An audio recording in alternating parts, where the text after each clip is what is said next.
আসবেন তো শুভ মুহূর্তে। নির্বাচনী প্রচারে নেমে বিক্ষোভের মুখে পড়লেন দার্জিলিং এর বিজেপি প্রার্থী রাজু বিস্ট। কালো পতাকা দেখানোর পাশাপাশি তৃণমূলের তরফে ওঠে গো ব্যাক স্লোগানও, যাকে কেন্দ্র করে উত্তেজনা ছড়িয়ে পড়ে চোপড়া বিধানসভার কাঁচাকালী এলাকায়। শনিবার চোপড়া বিধানসভা এলাকায় প্রথম প্রচারে আসেন রাজু বিস্ট। এদিন কাঁচাকালী বাজার এলাকায় কালী মন্দিরে পুজো দিয়ে দাসপাড়ার উদ্দেশ্যে বের হন তিনি।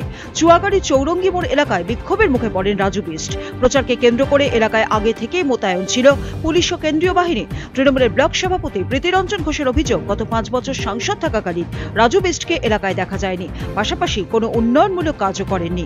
সে কারণে এদিন এলাকার মানুষ তার বিরুদ্ধে স্লোগান তোলেন।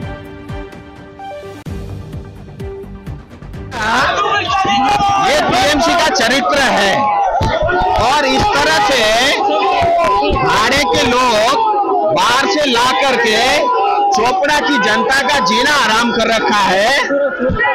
और चोपड़ा में जो टीएमसी के भाड़े के बाहर के कार्यकर्ता ला करके विरोध कराते हैं और वो ये सोचते हैं मैं डर जाऊंगा, मैं उनमें से नहीं हूं, मेरे अंदर भी गोरखा का खून है और मैं चोपड़ा की जनता के साथ हूं। और चोपड़ा की जनता के साथ ये जो अन्याय अत्याचार टीएमसी कर रही है मैं छोड़ूंगा नहीं। 2026 में सरकार आएगी, फिर तब जाकर के चोपड़ा में शांति आएगी। और ये जो चोपड़ा में जो बदमाशी है इनकी सबकी दुकानें बंद होंगी। और मैं अभी पूछ रहा हूँ तुम्हारा राजू बिष्ट कौन है, उनको पता नहीं है, उसका गांव का पता नहीं है। वो बाहर से भाड़े में लेके आए और वो सोचते होंगे हम भाग जाएंगे। हम तो जय श्री राम बोल के उनके साथ ही जो है नाच गान कर रहे हैं, उनके साथ ही जा रहे हैं। স্বনামধন্য লোক শুনেছি যে 5 বছর হলো উনি এমপি ছিলেন, পুরনোয় আবার এমপিতে দাঁড়িয়েছেন। 5 বছর হলো আমাদের চোপড়া ব্লকের জন্য একটা উন্নয়নমূলক কাজ করেননি।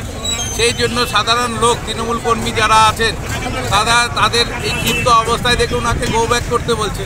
যেহেতু কোনো রকম যদি ডেভেলপমেন্ট কাজ করতো, মানুষের সহযোগিতা করতো, তাহলে এই কথা শুনতে হতো না আজকে ওনাকে। এইখানটায় এত জনসমাগম ছিল, তার সিকিউরিটি নিয়ে তিনি আছেন। একটা কোনো রকম যদি বিশৃঙ্খলা হতো তাহলে তৃণমূলের দোষ হতো।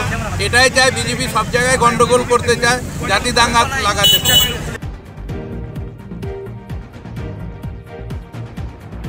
চোপড়া থেকে মনজুর আলমের রিপোর্ট, উত্তরবঙ্গ সংবাদ।